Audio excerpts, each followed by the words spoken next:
Бракоразводни парници, семејно насилство и искористување на детски труд се трите најголеми причини за прекршување на детските права, за чие прекршување на СОС телефонот регистрирани се 82 контакти за вкупно 111 деца, потенцијални жртви за кои постои сомневање за прекршување на нивните права.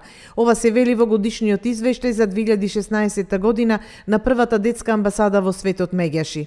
Основа на информациите кои што ги имаме добиено за можни прекршувања на детските права, бројот на деца кои што се опфатени во овие случаи се вкупно 111 деца.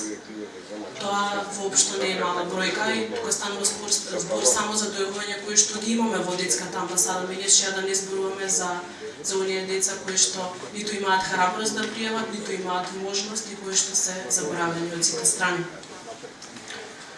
Податоците говорат дека прекршувањето на правата на детето при бракоразводна постапка е еден од најголемите проблеми кои што се соочуваат деца, како што нагласи веќе и господинот Смејанец. И овој податок ukажува на тоа дека потребно е подобро и поквалитетно регулирање на семејните односи пред и по разводот на родителите. Бара поголемо внимание и поддршка од страна на надлежните институции со цел да се превенираат дополнителни кршења на детските права кои што произлегуваат од овој проблем. Координаторот на СОС детскиот телефон Ангела Маневска рече дека од скупно 82 јавувачи само 5 се деца, а останатите 77 се возрастни лица, од кои 3 анонимни и 4 правни лица. Загрижува фактот што се уште постоја деца кои не се внесени во евиденција и немаат никакви документи. Тешко да погодите колку деца не успева државата да ги стави во системот и тоа сметаме дека една најголема дискриминација која може да се случи на човечко суштество уште повеќе на едно дете.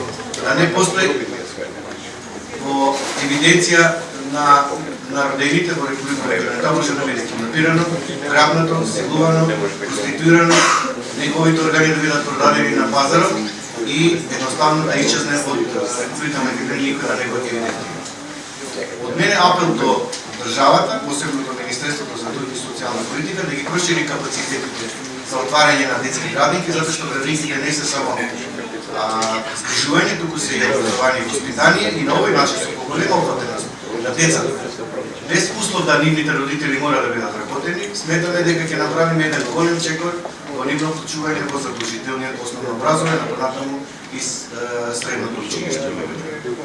Директорот на Меѓаши исто така повика за помош од операторите за хармонизација на СОС телефонот за деца и млади 0800 122 22 со европскиот шестоцифрен број за помош и поддршка на деца и млади 116 111 и бројот 116 30.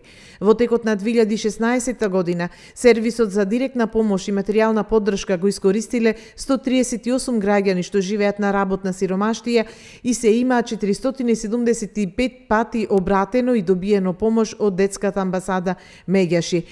СОС телефонот за деца и млади функционира 23 години и досега на него се регистрирани вкупно 20.537 повици, информираат од првата детска амбасада во светот Меѓаши.